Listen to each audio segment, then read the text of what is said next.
Rex Tillerson took a key step closer to becoming President Donald Trump's Secretary of State late Monday as the Senate Foreign Relations Committee approved his nomination on a 11-10 party line vote. A vote on Tillerson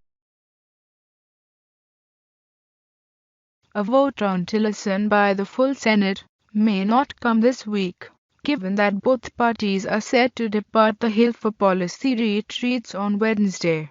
But the former ExxonMobil CEO's path to confirmation was cleared in the 48 hours before the committee's vote, as three Senate GOP Russia hawks announced they would support him despite earlier qualms. Florida Republican Senator Marco Rubio said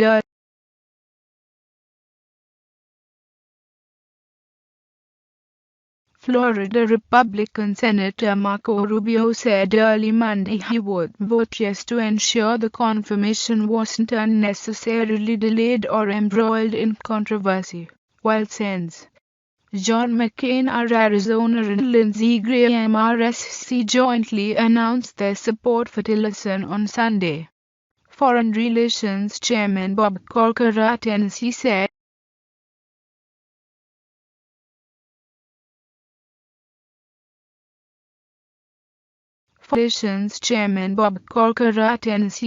Tillerson had responded to over 1,000 questions for the record ahead of his committee approval, chiding Democrats for volleying silly, ridiculous questions at the 64-year-old Texan.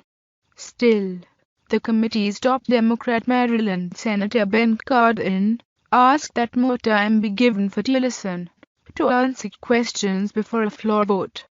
Cardin negatively compared Tillerson's reluctance to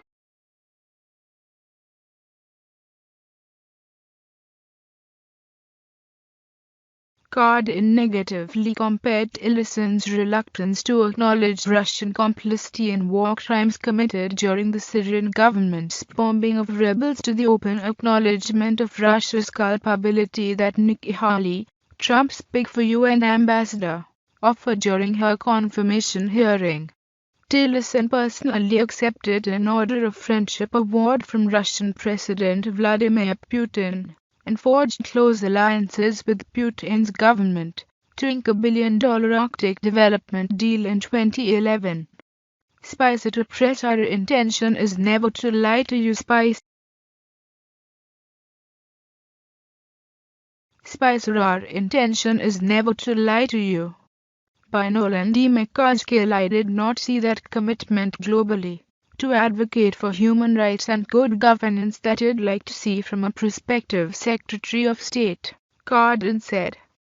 The Marylander also questioned the former Exxon chief's unwillingness to go beyond the one-year period of potential recusal from issues that would involve the oil company, where he spent his entire pre-Trump administration career. Tillerson's one-year window was blessed by the Independent Office of Government Ethics in Conflict of Interest vetting ahead of his hearing. The unified Democratic opposition to Tillerson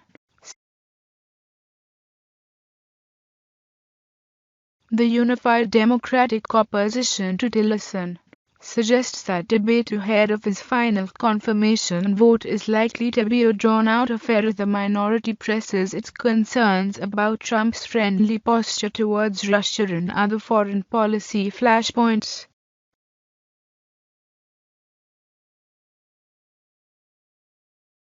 Minority Leader Chuck Schumer DNY said in a floor speech Monday that fellow Democratic senators still await more complete responses from Tillerson to questions submitted for the record.